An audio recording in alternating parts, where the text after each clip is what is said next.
Yahweh, Yahweh, in you I believe.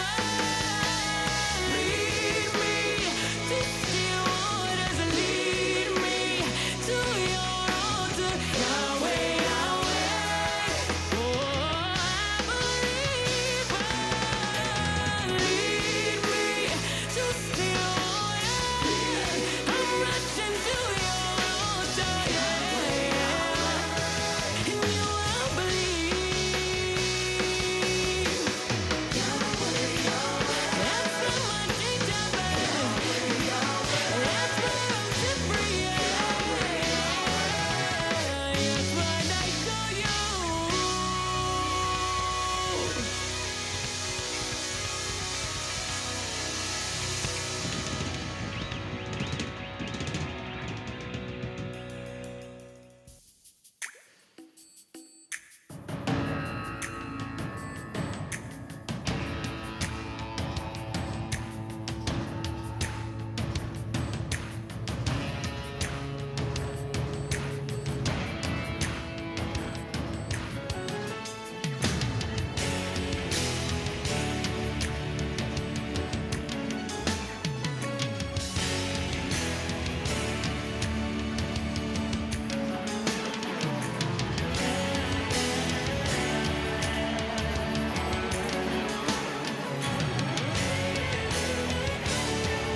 I need you to release your faith. I know what you've been through, but I came to tell you that God is changing your story. If you believe that He's changing your story, I want to release this in your atmosphere. I know you've been defeated before. I know you fell before. I know you've been sick before. Generation and cursing. 'Cause I want to let you know that God is changing your story. God is changing your story. God is changing your story. He's making you quit the places straight. He's creating a way in your wilderness. He's pulling a river in your desert. God is changing your story. Unemployment. Divorce is calling your name. Poverty is calling your name. But I want you to know tonight that God is changing your story. God is changing your God is changing your He loves you too much to leave you right there where you are. He got to show you what it looks like to be a miracle, to be a miracle, to be a miracle. Yeah. He's changing your story. He's changing your story. From failure to success, from bound to free, from lack to the abundance, hey, from defeated to winning, hey, from defeated to winning. You want to open your mouth and say, I'm going from defeated to winning. Connecting the community through gospel. The new 107.9 FM, W300EB, Macon, and WDDO 980 AM, Perry, Macon. The views expressed on this program are not necessarily the views of the Glory 980 AM, the Glory Media Group, LLC, WDDO AM, its staff, management, or advertisers, but are the views and opinions of the participants of the broadcast. Mother Georgia, she's back on live, the historic Wait a 9. minute. It'll come up. All of a sudden, let's go live into the studio with our host, Brenda Sutton. Hello. Well, hey there. How you doing? I'm doing good. How's everybody doing today? It is a good day. And if you out there listening to us, please hit us in the chat. We want to know that you're there. Yes. Hey. So today is what? Monday, June 12th, Yeah. 2023. And we're alive and we're breathing and we're well and we're here. So, you guys, if you are listening, if you're tuning in, please drop down below, leave us a comment, let us know that you're here. And we are just glad to be here another Monday. And how was your weekend? Well, you know what? I had a good weekend. I'm up here looking at Johnny, and he's up here talking about this is me and the national tour in life with the stage play. So, you That know, was yesterday, I that think. was, hey Ricky, Hey, how you Ricky. doing? I had a wonderful, wonderful weekend. I'm just bubbling because I get a chance to Okay, talk about tell, what it is that I tell. really, really do. Um, Along with my white cousin Lana, Uh-huh. we presented about Macon in Okay. 1860 census for the sons and daughters of the U.S. Middle Passage. And for you all that don't know, that is just a tremendous. Hey, Steve, how you? I don't know where Johnny is. Johnny don't know where Johnny is. I know. And hey, Reggie. Hey, guys. So, I was there and I was able to talk about Macon and what it was like in 1860. I was Mm-hmm. so excited to be a part of that. Wow. You know what? I'm telling you, Emily, I got to slap myself about 5 or 6 times, I know you do. simply because a lot of out of our listeners out there don't really understand East Macon. And I'm just going to just give you a couple of stats. East Macon had about 65 free black people in 1860. I want to say 65 who was a part of the census. Mm-hmm. They had 250 people who were manumated. I can't get that word Mm-hmm. out. You know what I'm trying to say. That were free, Mm-hmm. but they were still on this. They were in the slave census, but they wasn't in the regular census. Mm-hmm. So it's just really huge what was going on in Macon. Okay. The east side of me. That's where I lived The for east side. 16 It's years. interesting. The east side still has a rich history, okay, Mm-hmm. of successful black people.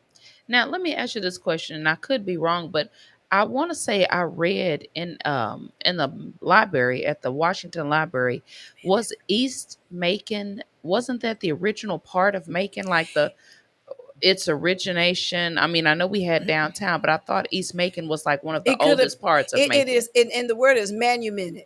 Manumitted. Okay, so I'm sorry, I Mm-hmm. wanted to get that out. Yeah, East Macon. Macon bib was carved out of like Jones, um, Mm-hmm. Twigs, Houston, and Mm-hmm. all. They just took a little group of those. A little piece of each one of those counties. So, a lot of people when they're doing research don't realize that East Macon was probably actually Jones County. Mm-hmm. Mm-hmm. And so that's where Solomon Humphreys started the first store for black folk was over in East Macon. Mm, okay, okay, You know, that makes a lot of sense because where I lived, literally on the East Macon Jones County line, and when I first moved there, most everybody told me that my son was going to actually be going to Maddie Wells because they thought I was in Jones County, but when I went to enroll him at Maddie Wells, they were like, no, this is actually zoned Bibb County, or wow. your address is zoned Bibb County, even though I was on or right over the Jones County line, my address was still zoned Bibb County. And a big shout out to the Honorable Erica Woodford. I'm going to Mm-hmm. give her some kudos here for the Enslaved People Project and that she found books that was in the courthouse. And I don't know why nobody else was looking at these books, but we know that Erica Woodford found these books, Mm-hmm. got them scanned and indexed. And in these books, there are property records that are very integral as to the way that the enslaver used to use their enslaved people as collateral when they were borrowing money. Just like they didn't need any money, all Mm-hmm. they needed to do was just go ahead. Well, I just put this one and this one, and this one. So, but they list the names of the people Mm-hmm. in those books. Mm-hmm. And so she is now making those books where they'll be searchable and open to the public. I'm not sure exactly when she'll do that, Mm-hmm. but that's something. You're right, Rachel. They didn't want those books to be found, and Absolutely. and they were sitting there right there in plain sight. One of the Mm-hmm. things about Solomon Humphreys, which I just think is phenomenal, in 1830 he bought 100 acres of land. Mm. Now that's That's a just lot that's a in lot of land. 1830. And it was right over there, right next to the Ugmuggy. Okay, Okay. that used to be that now is Baconsfield. For those that are listeners, y'all know the East Macon. You know what Baconfield was. They Yeah. didn't want black people to go to the park. Remember that? They didn't want black folk over there. Well, I don't know why, because the land was originally owned by a black man. Okay, you heard it first right here. It was owned by a black man. And so That's interesting. and so as they continued to change hands, that land changed hands, they found his grave out there, his bones. They took, and I said they, whoever was out there, whoever they is, they took and dug his bones up and moved him over there to the Fort Hill Cemetery. Wow. So if you want to know some more about making history, you better know I do a deep dive. I ain't nothing to play with. Now, I may tell jokes and stuff like that, but I do a deep, deep, deep dive. And history is history. You can't take and sugarcoat it, because it is what it is. So Lana and I are going to be doing a talk on June the 16th on a Friday evening. It's free. It'll be on Zoom. I'll put the link out in on our All of a Sudden Facebook page. And Oh man, that's this Friday evening. Oh gosh, I have a gig this Friday evening, but it'll be on Zoom. So will it be recorded so we can go back and watch? It will be recorded. And I tell you what's going to end up happening is, since we have tapped into making, and we love making, we love making, and it's not anything bad. It's just the truth. I'll give you another little tidbit so we go into the show. Elam Alexander was the richest man in Macon in the 1860s. He had over $1 million worth of wealth.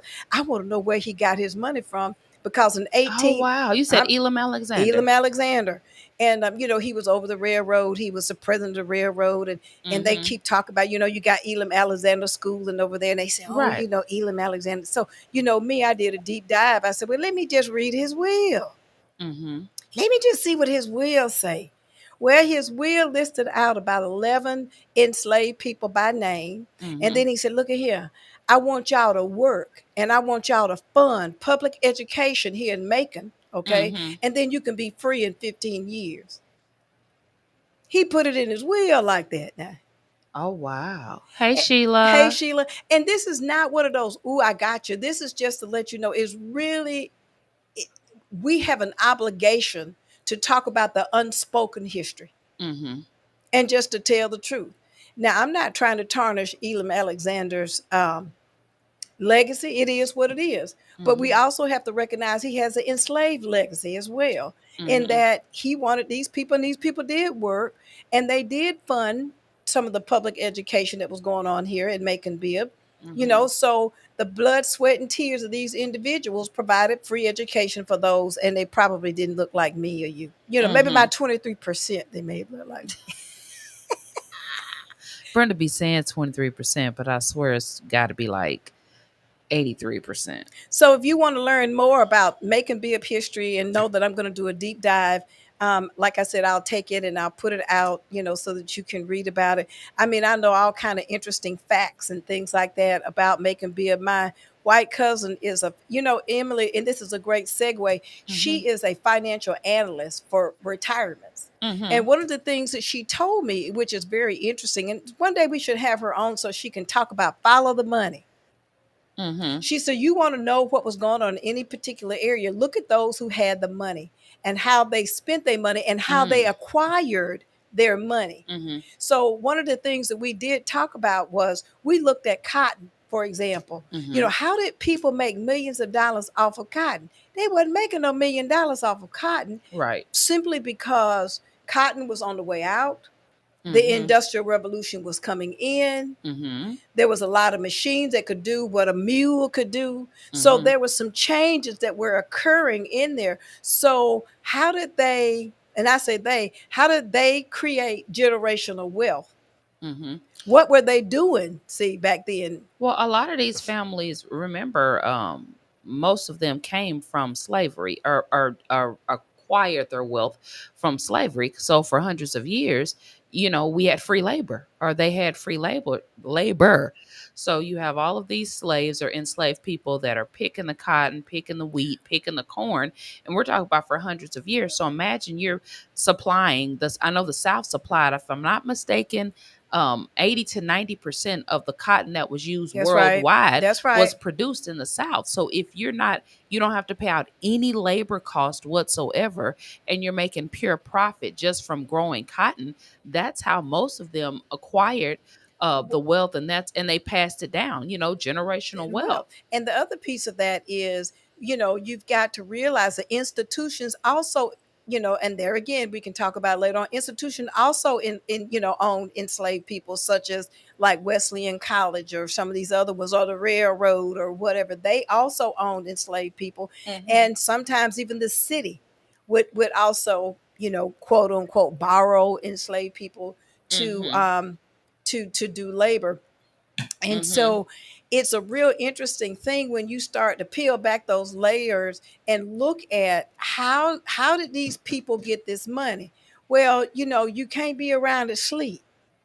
You cannot be asleep. Which brings us up, like I said, to where we are today. How do we get in generational wealth? And if you're listening to us and you're in our comment section, put some ideas out there about wealth. And our call-in number is 478-250-1444. That number is 478-250-1444. Guess what? My eyes are better. Can you tell? I can tell, because you Yeah. read that number right off. I was like, And I said, oh, she ain't struggling at all. no, and I even had my glasses to even talk about it.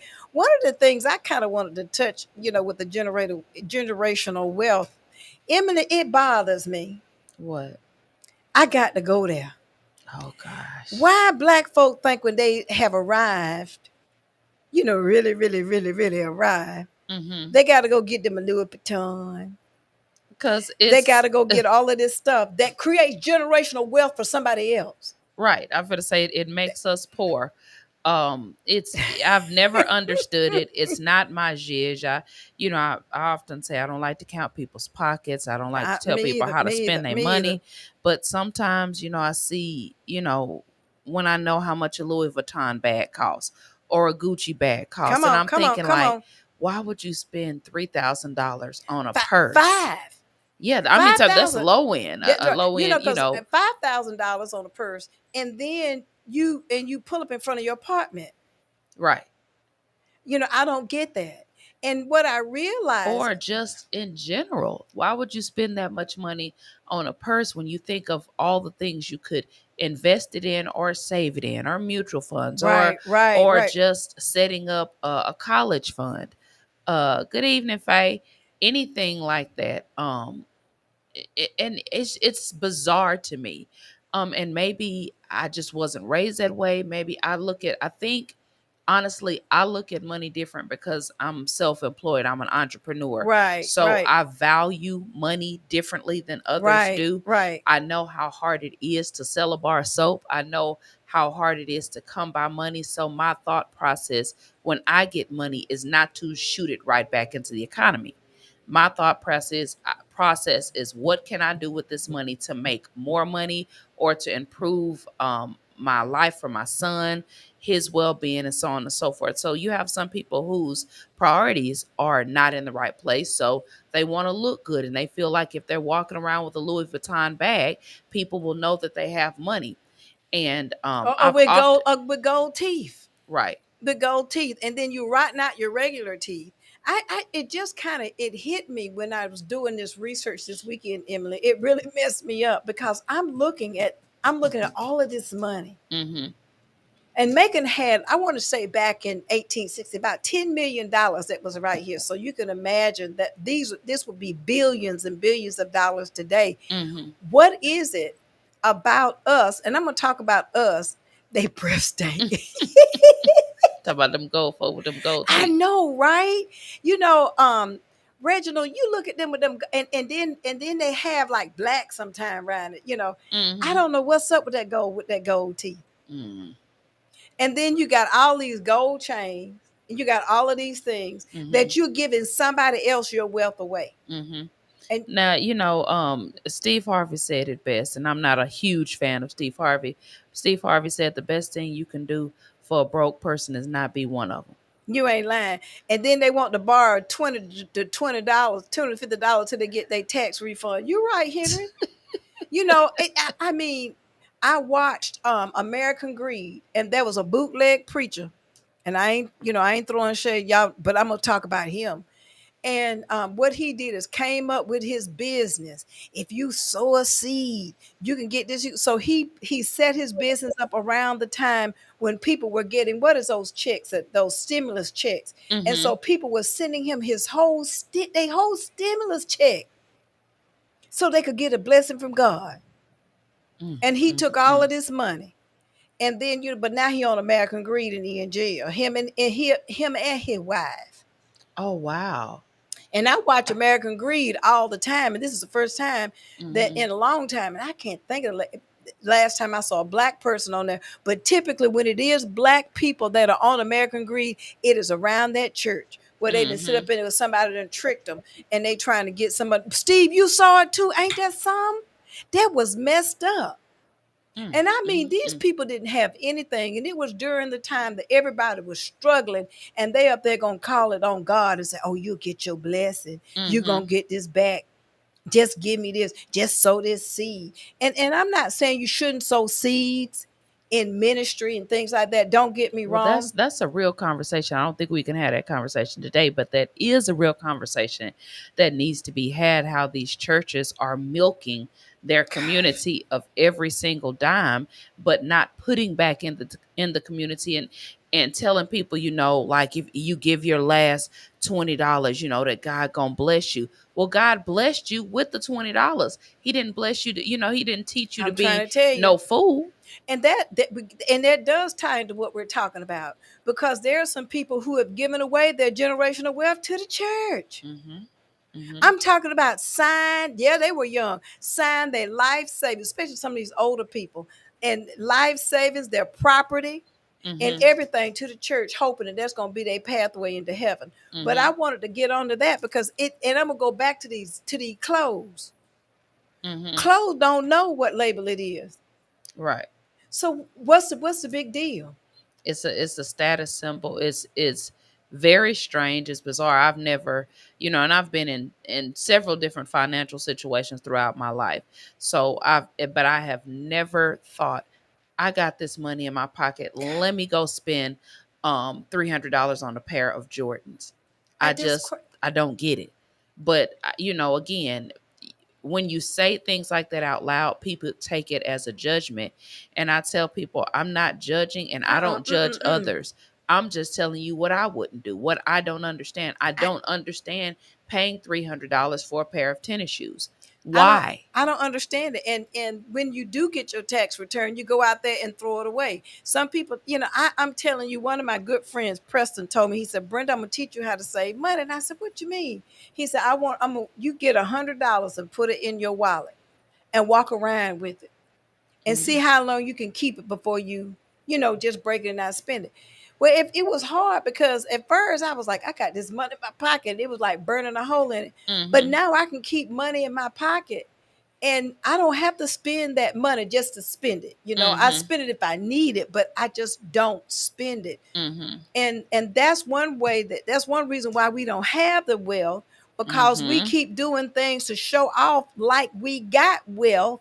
And I'm telling you, the wealthy people don't do it. I said it 1,000 times. I've talked to my son about it. He's 24 now. So I've had multiple conversations with him about how the rich stay rich. And I said, if you notice, all the wealthy and rich people I know, because I know quite a few, they don't have Louis Vuittons. No, they don't. They don't drive around Mercedes-Benz or BMWs. They drive regular cars like you and I. And these are people that I know that are millionaires. I know for a fact they're millionaires. And I tell Jimmy all the time, you know how rich people stay rich? Because they don't spend their money. No. And when they do spend their money, they spend their money on things that appreciate with value and not depreciate. So you go buy a car, you buy a fancy, $80,000 car. And as soon as you drive it off the lot and you've drove it a day or two, it depreciates $5,000 or $6,000 immediately when you drive it off the lot. Then you drive it for 2 or 3 months, it's depreciated, another $5,000. Mr. Williams, Henry Hen, I can't even say that on the air. I cannot say that. I cannot. We're not going to say, we're going to let them read. Y'all read. Y'all read what Henry E. Williams said. Y'all pray for Henry. But So and that's very important to understand. And I'm going to try to find the article that I read a very, very long time ago about one of the reasons why we don't have generational wealth in our community is that we, as African Americans, our community spends more money. So our community, from the time we get our paycheck, Right. it takes us less than 7 minutes to take our money and put it outside of our community. I think the community that keeps their money within the best is the Asian community. They do. The Asian community was first. I think the Indians were second, or Indian or Middle Eastern. I'd say that community. They're second. The third was the Hispanics. Fourth was the Caucasian, and at the bottom of the totem pole was the course. African American. And that's why we don't have generational wealth. And here's the thing: they spend money, and I know because when I lived in Atlanta, it's very different there. The Asians, they shop at the Asian grocery stores.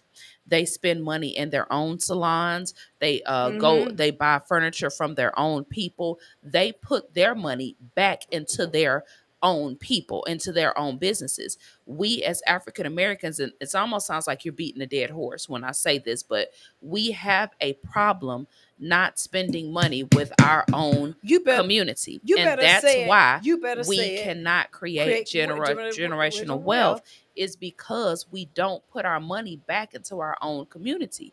And people think that it's, when I say it, it almost comes across as I'm begging people to spend money with. Well, I ain't gotta spend my money with me. And here's the thing: I tell people, you bathe, right? Let's just assume that everybody bathes. No, we know they don't, but let's just for the sake of the argument, everybody takes a bath. You know that you're going to use soap. You know that I own a soap store. So why wouldn't you come and buy soap from somebody that looks like you, acts like you, comes from you, right? Why would you go and spend your money at Bath and Body Works? Why go in Walmart and buy Irish Spring or Caress? And you know somebody personally that owns a whole store full of soap. This is exactly what I'm talking about. It's not that I'm begging you or telling you where or how to spend your money. You got to understand that that's how we create the generational wealth, is by spending the money back into your own community. Now, let me just give you another one. I give you one on this one. Here we go. Sheila, I know ladies who bought Louis Vuitton purses and had about $50 spending money. A bill money left in their wallet. Right. And Sheila, you are so right. You take, every chance I get, I make sure that the contractors that we use look like us. Okay. When we bought our house from Breon Rozier. Now, I'm not going to even go on air to say some of the things some of the comments I got, but I'm going to say that she did a wonderful job in helping us to get our house. She's a young Black female that's out there grinding, trying to make it. So often, we don't want to use them.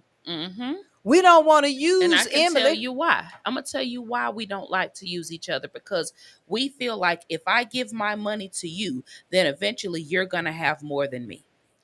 And the irony is, so you would rather give your money to someone outside of your community that's already a millionaire or a billionaire instead of helping empower somebody that's in your own community that looks like you, breathes like you, acts like you, etc.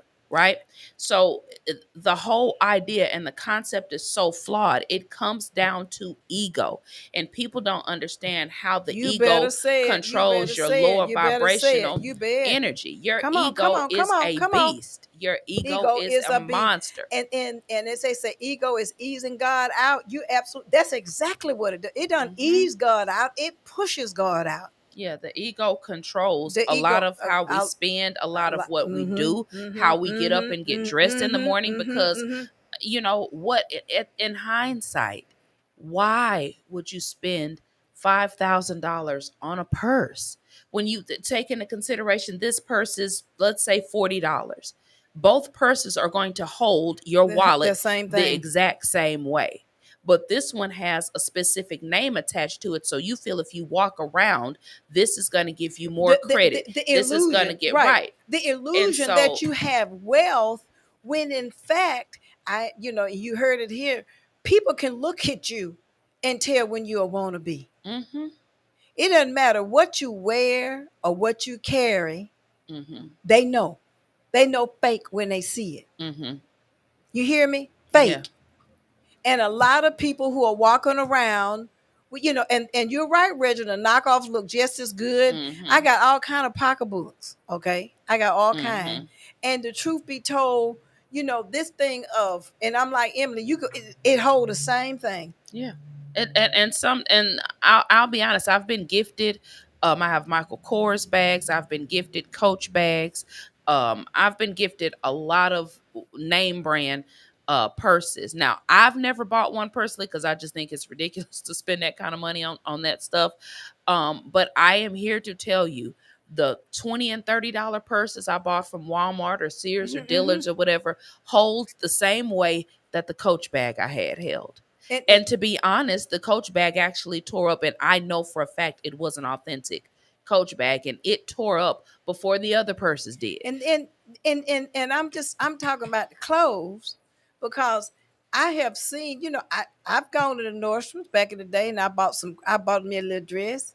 But you know what, that little dress, what I paid for it, I'd have gone to Amazon. I go online and get me a $20, $30 dress. Yeah. And my dress is holding up good and it looks good too. Mm-hmm. And the little dresses I wear, because I wear a lot of like maxi dresses, they say, oh, that dress is fancy dress. Where you get that from? I told them I got it from Amazon. $20. $20. $30, yeah. I ain't trying to do it like that. And the reason why I'm bringing this out is that's why a lot of us struggle with having money, because we too busy trying to front to show somebody else that we all are that. Mm-hmm. I try so hard to figure out why people live above their means and not calling names, always wanting to borrow money to pay a bill. Oh, Faye Alexander, did you not say it? Did you not say it? And want 2 or 3, and ironically, some blacks, slaves, former slaves, are still conditioned to hold whites in high self-esteem. Mm-hmm. They will buy from them and their generations to follow. Sometimes it's hard to wake up. You know what, Sheila? Sometimes people like to be asleep. Yeah, I call it being willfully ignorant. Want to.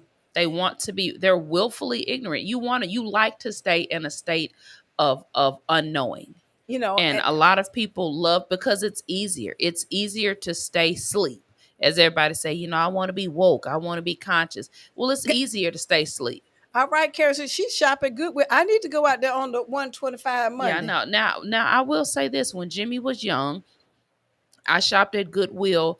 Especially when he was little, they would have, back then it was $1.25 Monday now, but back then it was 25-cent Monday and 50-cent Wednesday. And a lot of his jeans, a lot of his little shirts, because kids grow super fast. So I figure, why would I go to Old Navy and pay $20 for a pair of pants, and he'll grow out of them in 2 or 3 months? So I'm gonna go over here to Goodwill and pay 50 cents or pay a quarter for a little pair of jeans or tennis shoes or whatever. So he grew up in Goodwill when he was little. And it wasn't until he got a little bit older that I actually started, spending a little bit more money on his clothes. When Carl Jr. was little, they had something, the bargain box.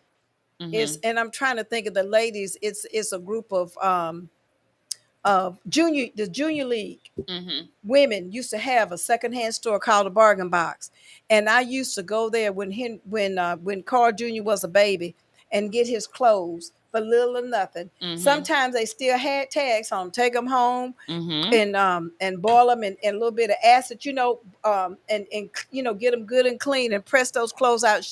Carolyn's mind, she had on an outfit this weekend. It was beautiful. Yeah, you can dress from secondhand stores. I've got things from secondhand stores. I hate, a lot of things that Denver has got have been secondhand. There's no problem with that.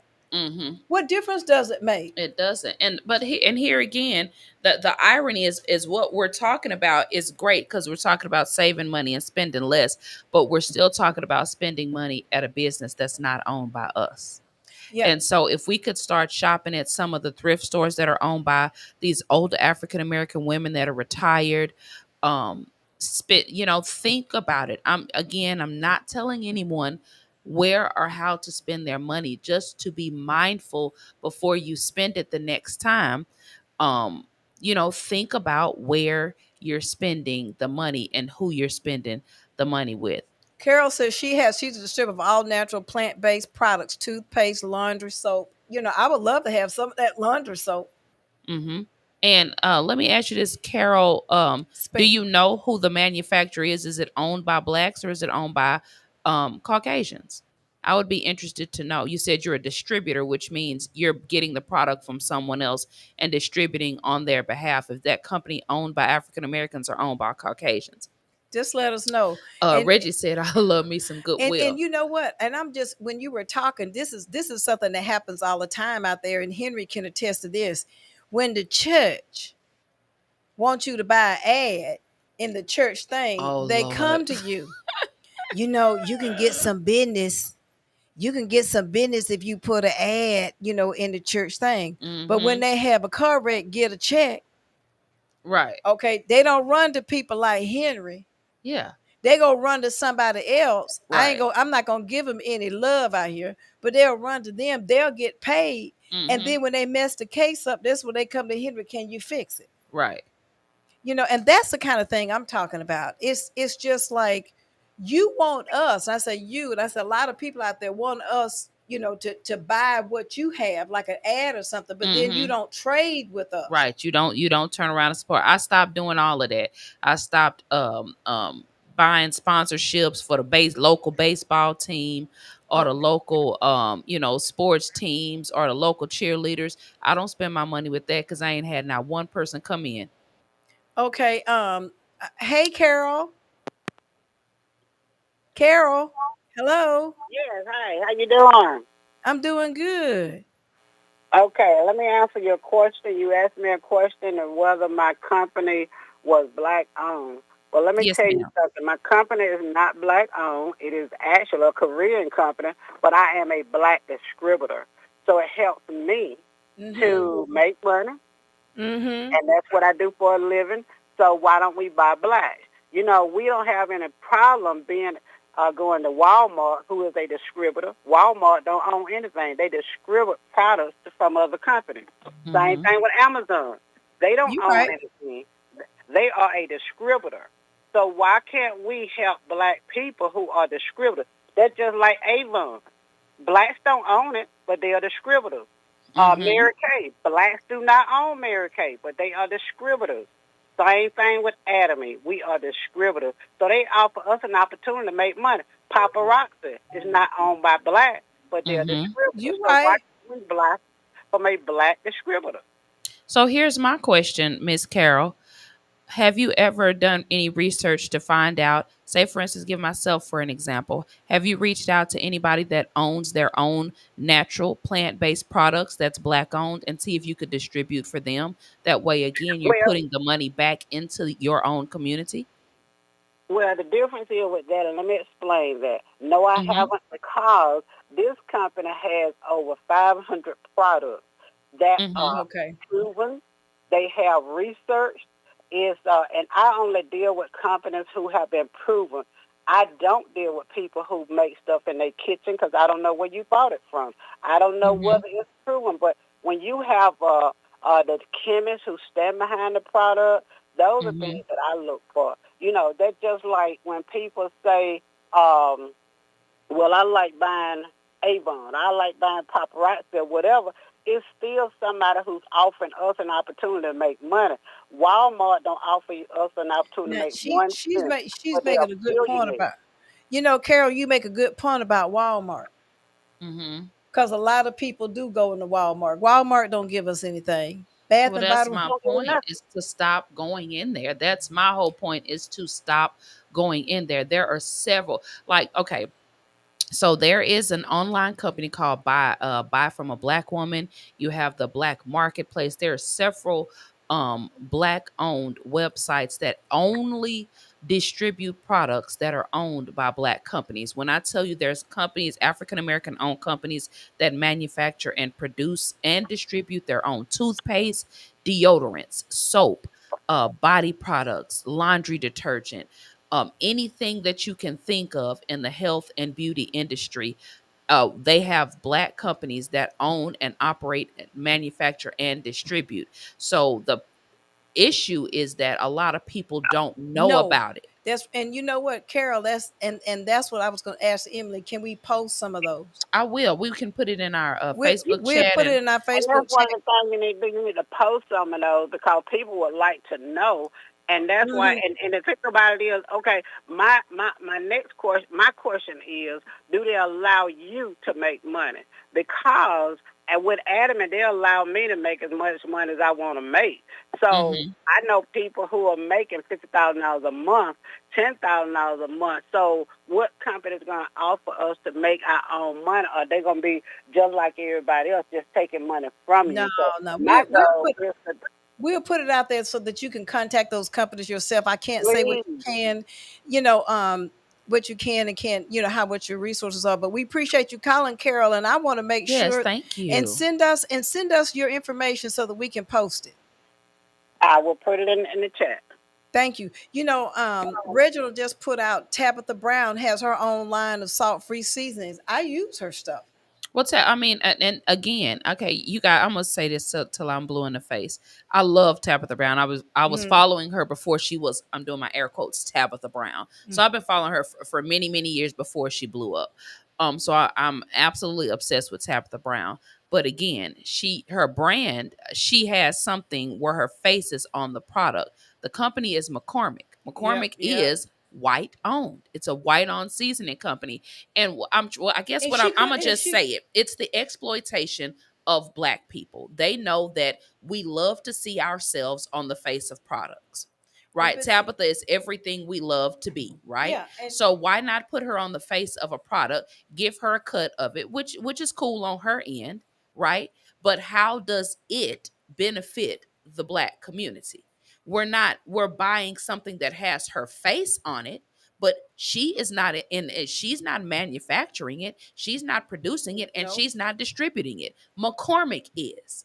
And that's a great argument to have, because I agree with you there. And I do want to put this out. Everything Black is not good, everything white is not good. Exactly. There's some Black folk out here that you cannot do business with, and y'all know it now.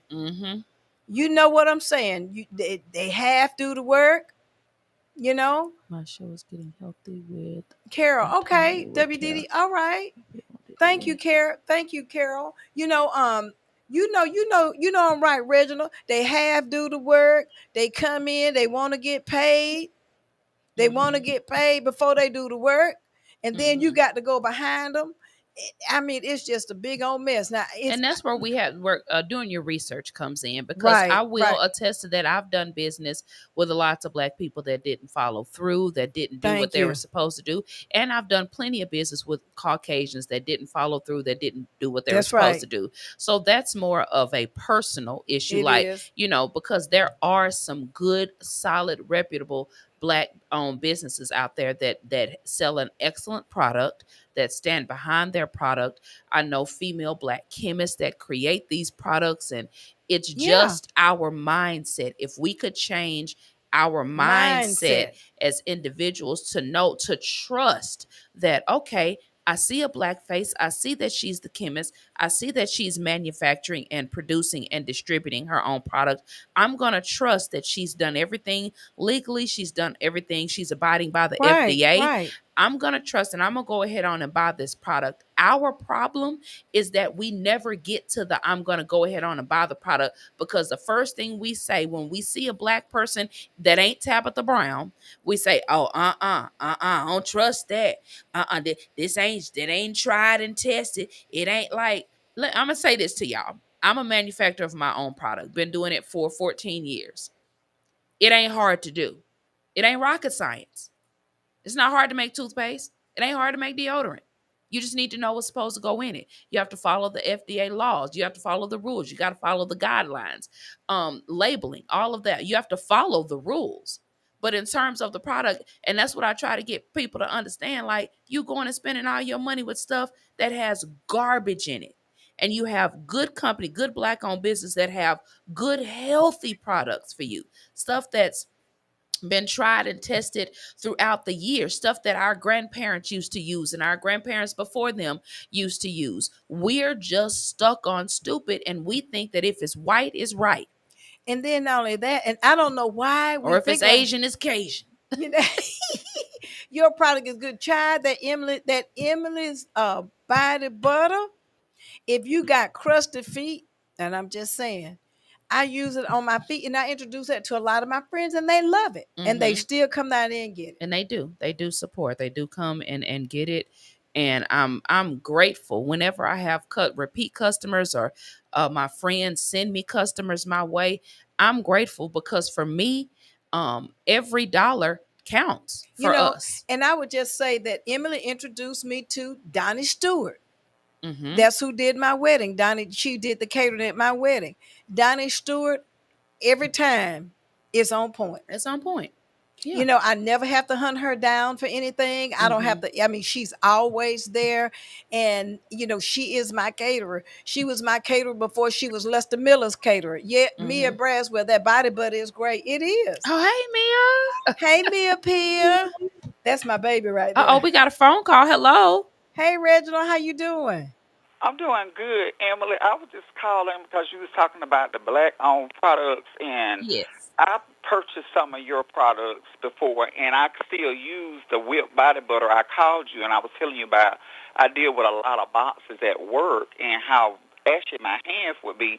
You told me exactly what I needed. I came by, I purchased it, and I still use it today at work. So your product, it works, and it's all about what's in it.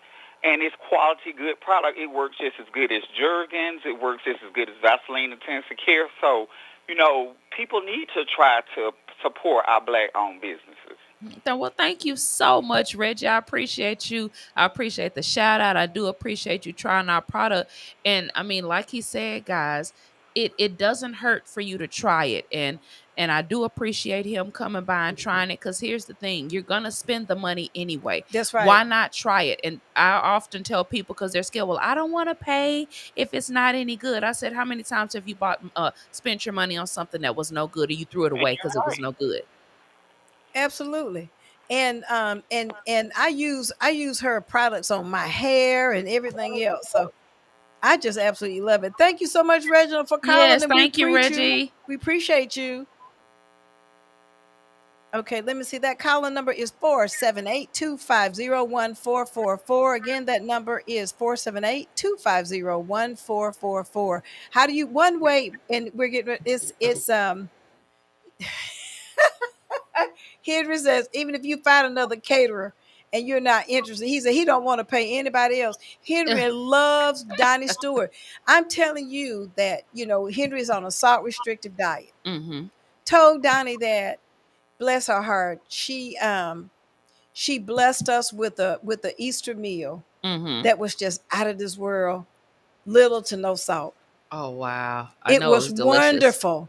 Oh, okay. Face it. What is the store hours and location of Naturalista? Okay, Faye, my store is located at 6009 Watson Boulevard. It's Suite 410. It's called the Naturalista. We are in the shopping plaza with the Publix. It's the only Publix that's on Watson Boulevard. We are in that shopping center. And again, that address is 6009 Watson Boulevard, Suite 410. And our hours are Tuesday through Friday, 10 to 6, and Saturdays 10 to 5. And by the way, while I'm on it, I just want to say, whenever we pull up out here, all we see is a bunch of buses. Right. So if you need a bus, I'm just saying, the Gloria's got buses out here that they take, and that you can lease and such. Because I'm just glad to see people just moving and doing great. And we got and let's give each other an opportunity. Yeah. Because we will give any and every other race an opportunity before we give our own. And try to give someone else an opportunity. If they don't do well, then just don't do business with them again. And also, if you do business with an African American owned company, or if you decide to spend money with an African American owned business, and they don't give you the service that you want, or the product wasn't what you wanted, give the owner an opportunity to make it right. Let me say that again. Before you go on social media, or before you go running your mouth, give that owner an opportunity to make it right, because a lot of times these businesses may have other people working for them, and that's not who they are. So give them the opportunity before you go and spread any kind of whatever on social media, on the internet, because I thankfully I have a 5.0 rating on Google. My business And has a 5 point, which is the highest you can have Google rating, and I've maintained it now for 14 years. It's extremely difficult to maintain a 5.0. That means nobody has ever given me anything lower than a 5. But if there's ever been any discrepancy, I think my son rung up somebody wrong, and she called in. I made it right. I gave her money back, and I even gave her an extra bar of soap, just for the inconvenience. And I said, I appreciate you not going on social media, not blasting us. I appreciate you calling me and saying, hey, this was a mistake. Blah blah blah blah blah. She gave me the opportunity to make it right. I made it right immediately, and all was good. And she went on Google and gave me a 5.0 rating. So it's important, we're human beings and we make mistakes. The Black business owners, give us an opportunity to fix it and make it right before you go talk, because us as a community, oh we will man, eat each other up and we will spread dirt. We don't spread good stuff. We love to spread dirt. there.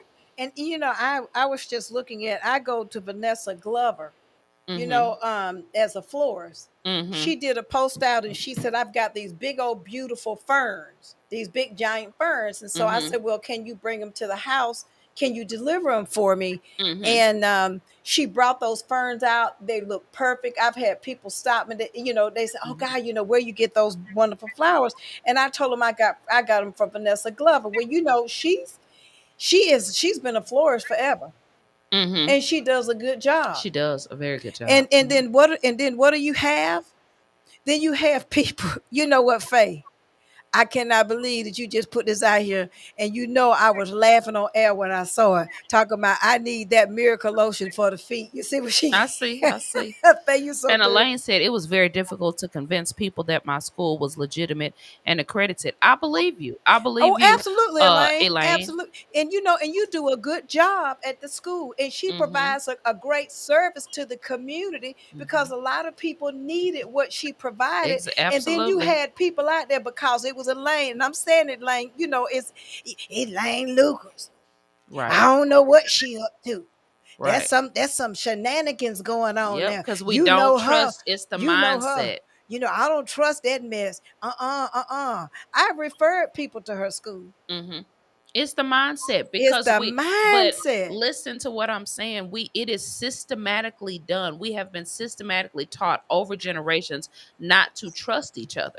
Oh, So, absolutely. and it continues on and it continues on and it continues on. Now, I do believe that the millennials, my son's generation, I believe that they will break what I call that curse. I do too. I believe that they are more open.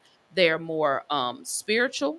Mm-hmm. They are more free thinking than we were. And so I think that mindset is going to be broken. Now this generation is something else, but they're more free thinkers than we are, and they are not You're right. going with the grain. They not gonna buy it just because you bought it. They ain't gonna wear it just because this person. Right. They are definitely their own individuals, and that I can appreciate. So I feel like this generation is definitely going to change that mindset. But our topic was on generational wealth, and this is how we create The generational wealth. We got to stop worrying about whether Emily's gonna have more because I bought some body butter from her, or Henry's gonna have more because I used him as a lawyer for some services, or etc.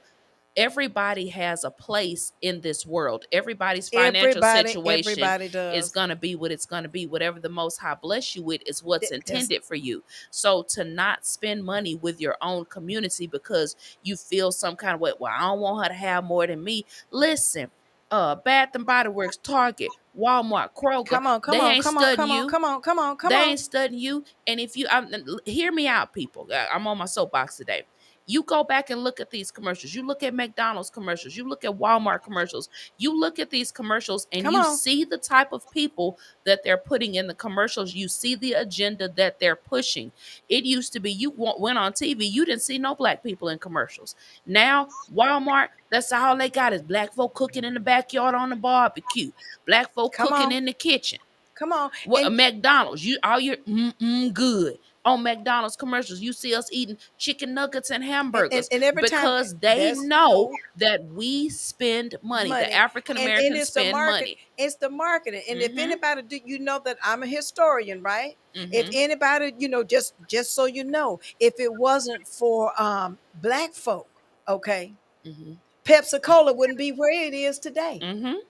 Because it was black people to save paper, because Coke didn't want to fool with black people. They didn't want to put them, but they down there from Baker County, them some dirty low down folk from down there. But I'm Mm-hmm. just telling you, they didn't put black folk Mm-hmm. in their commercial. Pepsi saw an opening, went in, started Mm-hmm. using black people in their advertising, and they've been on top ever since. And Coke is still trying to catch up with them right now. Can't Mm-hmm. catch them. Can't catch Pepsi. Mm-hmm. Mm-hmm. Why? Because it's a couple of things that black folk do. We like to eat, Yep. We and we like to like to eat, eat. we We like like to to drink, drink, and we like to spend money. and we like to look good. Yep. That's what we gonna look good, girl. We Look gonna good, eat good, and drink good. That's what we're gonna do. whatever costs. Mm-hmm. So it's important. Even Dove, and I know as those of you guys that use Dove, if you go back about 10 Come years, on. and I can attest to this, growing up, we never bought Dove because we couldn't afford it. Dove was for, and I'm gonna just say this, Dove was for the rich white folks. My mama used to, grandparents used to say, we don't use Dove. Dove costs too much. Use We Ivory use soap. Ivory. We use Ivory soap growing Ivory up. soap. And then when I got, a little bit older, they would buy Dial from time to time. But But basically, yeah, it was Ivory soap. it was Ivory That's soap. all we ever grew up. So if you look at the advertising for Dove 10 years ago, it was nothing but Caucasian women. They did not market to black women. If you pull up a Dove commercial right now, I can guarantee you it's going to be 2 or 3 black women in that Dove commercial. And They then, even have a whole line of products now that has shea butter, Dove with shea butter in it. why they As if got shea butter, butter? What's the girl, purpose? And you know what? because shea butter is it's a black thing, but they know that the shea butter is excellent and it has excellent healing properties. So once again, that's them taking what we have that quote unquote belongs to us, belongs to our community. They take it, they integrate it into their product, and then they market it to us. And They by the market way, it to us by putting us in the and by the commercials. way, and who is they? Well, they is a system. Mm-hmm. They is a capitalistic system, and it is what it is. Should you be careful of it? Absolutely. Mm-hmm. You should know what it is. Now, I mean, and the truth of the matter is, I'm on a soapbox today, but are we going to be able to completely shop with companies that are not black owned? Of course not. No. But what I'm saying, with our It- everyday items, thing that that you have to But have, you you can spend your money within the black community. Some things, do we own the Ferrari manufacturer? Of course not. But then too, let me ask you this, But you Emily. can buy a But you bar know of what? soap from me. But- You can buy, laundry detergent from, all. It's And just why? And then we say, well, you know what? You can't tell me what kind of car and stuff to buy, but I can tell you. And I'm like, Emily, I know a lot of quote unquote millionaires and stuff, and let me tell you, they not driving Maserati. mm-mm, You know what they drive? And I'm just telling you what I know: Chevy Tahoe. mm-hmm, And it ain't a new Chevy Tahoe. mm-hmm. They didn't say. They don't say that about Ace. Oh, no, Carol, you're absolutely correct. Talking about the Ace out there, that school out there. Yeah. Oh, they the don't- Ace Academy. That's the school. Yeah, the charter school. The Academy for Classical Excellence, or whatever that thing is. Mhm. One day we'll have to talk about. That's a great story. I Mhm. had somebody come up to me, one of my grandchildren. They said, the real smart one. I got a real smart grandson. He's gonna graduate when he's 16. He's 13 in ninth grade, and they were talking about yeah, sir, you need to let him go on out there to Ace. I asked the woman why you say that. Well, it's such a good school. I said, well, let me tell you something. Everything white is not right. Mhm. She need to back that train up. Oh, I would imagine so, because you got all these people that have taken and put their children out there. I didn't put mine out there. Mm-hmm. And then, you know, and my grandbaby lived with me. She go to Mm-hmm. Vineville Academy, which is fine. But Mm-hmm. they're in financial trouble because it was some people out there that put those children out there, and you know they kind of grew. And in the beginning, it was a great safe haven, and so now Mm-hmm. they've got to have some more money to keep it going. And I don't know how they're gonna get some money because they better not be getting some money from Bibb County school system, They probably are, but or maybe from the state. I don't know. I don't know a whole lot about it. I just know that, you know, they can take, and I said that you can take and uphold ACE, but then you don't want to talk about Elaine Lucas School. mm-hmm. Don't want to give it any credence. I'm just saying. Mm-hmm. She has an excellent school over there. Mm-hmm.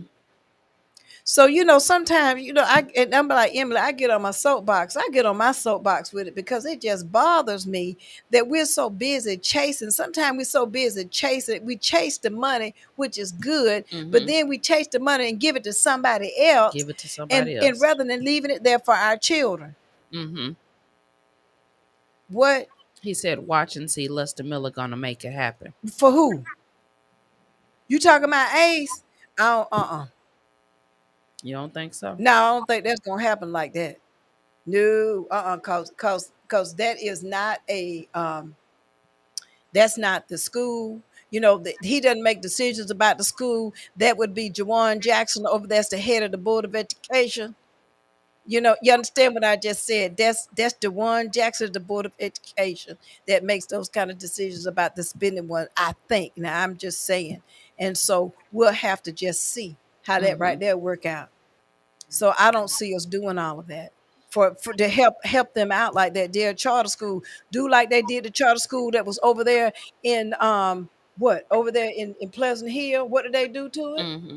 They They let it close closed down. down. Yeah. Well, then they need to let Ace close down the same way they let that school close down with all the little black children that was over there. Mm-hmm. Now I'm just saying, yeah, I see it.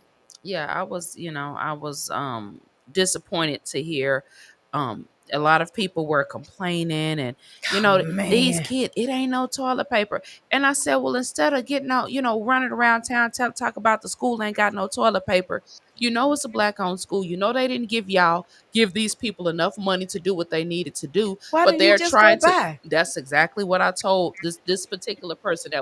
I said, a pack of toilet paper ain't but $3 or $4. We don't Go know. get a 4-pack and take it over there. And Go I don't know. go to Sam's and pay $30 and get a 24 roll and take it over to the school. Why are you sitting around here running your Your mouth mouth. about But some toilet paper? Give back to your own and community. that's what we don't do is sit there and run our mouth and complain. And I almost let a word come out, complain about nothing. Mm-hmm. You know, instead of helping. Heck, I give supplies and stuff to Bibb County School. Mm-hmm. Paper towels, soap, whatever they tell me they need. Emily, I give it to them and don't even say a Mm-hmm. word. She said that was a lie. Emily was plenty of time. Well, that this particular lady swore up and down they ain't got no toilet Toilet paper. paper. So whether they had it or not, Miss Faye, I said go buy them some. You I know, mean, they you tell it, and it was in my shop, and it was about 4 or 5 other ladies in there, and I said, see, this is how negative energy or negative information it gets is. spread. And it's All negative. of these women are in here hearing you talk about this. Instead of talking about it, why don't you just go buy the toilet paper and take it? And let me just say, Faye, my baby, you know, my grandbaby Canada was over there. And as a result of going over there, he skipped 2 grades, which is why he's going to graduate at 16 in Bibb County schools. See, sometimes people need to understand why something is not successful on the outskirts of it. You see, Mm-hmm. I'm a graduate of Morris Brown College, and you know they lost their accreditation. Why did they lose their accreditation? Well, what part of it was because you know, it was required curriculum for African American history. You best, you know, people need to go do a deep dive into why sometimes black institutions are suffering. Okay, All right, bye, y'all. We'll We'll talk see. to y'all next week. Love You've been See you. you listening to All later. of a Sudden. Join them every Monday evening from 5:30 to 6:30. All of a Sudden with your host, Brenda Sutton. That's every Monday. We'll see you there. The views expressed on this program are not necessarily the views of the Glory 980 AM, the Glory Media Group, LLC, WDDO AM, its staff, management, or advertisers, but are the views and opinions of the participant